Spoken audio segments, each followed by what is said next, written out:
L'histoire de l'épopée commence quand j'ai écrit un message à mon chéri pour lui demander le nom d'un morceau qu'elle jouait pendant un set. En fait, j'arrivais pas à chasamer le morceau qu'elle jouait. Et il se trouve que c'était un morceau à elle qui allait sortir. Quelques jours après, du coup, on a bu un café ensemble et on s'est rendu compte qu'on avait pas mal de points en commun dans notre rapport à la musique. Moi, en sortant de ce café, je suis rentré chez moi et je me suis tout de suite mis sur les claviers.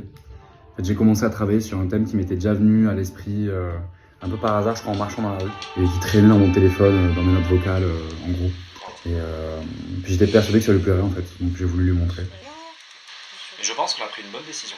Bah du coup, effectivement, moi, quand il m'a envoyé du coup la maquette qu'il avait fait, je me suis rendu compte qu'il avait vachement bien capté genre l'essence de Cowboy Circus, donc le EP que j'ai sorti l'année dernière. Et du coup, ça m'a vachement parlé et je me suis dit, mais genre trop bien, ça va me permettre de bosser peut-être ensemble sur un nouveau projet qui poursuit un peu cette aventure-là.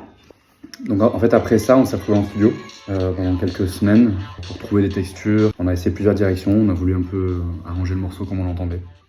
Et du coup, après, je vais parler du coup de mon obsession pour Bernard Fèvre qui fait des morceaux assez spatial cosmiques avec des bruits de laser dans tous les sens. En fait, on voulait créer un peu comme la bande originale d'un dessin animé culte, mais qui a jamais existé.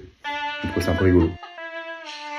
Quand le morceau était quasi terminé, on a décidé d'aller kidnapper le coloc d'Hugo, qui est violoncelliste, mais du coup, Hugo était un poil dissipé. On t'a pas fait grandir comme ça pour ça! C'est pas possible ça!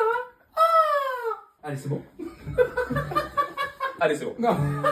Et après ça, on a décidé de travailler avec Florent pour mixer tout ça en studio avant que ça parte au four. Et maintenant, l'épopée est terminée. Donc le morceau vous appartient et on a hâte de savoir ce que vous en pensez, d'avoir vos retours et de le jouer avec vous en soirée, dans des clubs et en concert. Tu vois?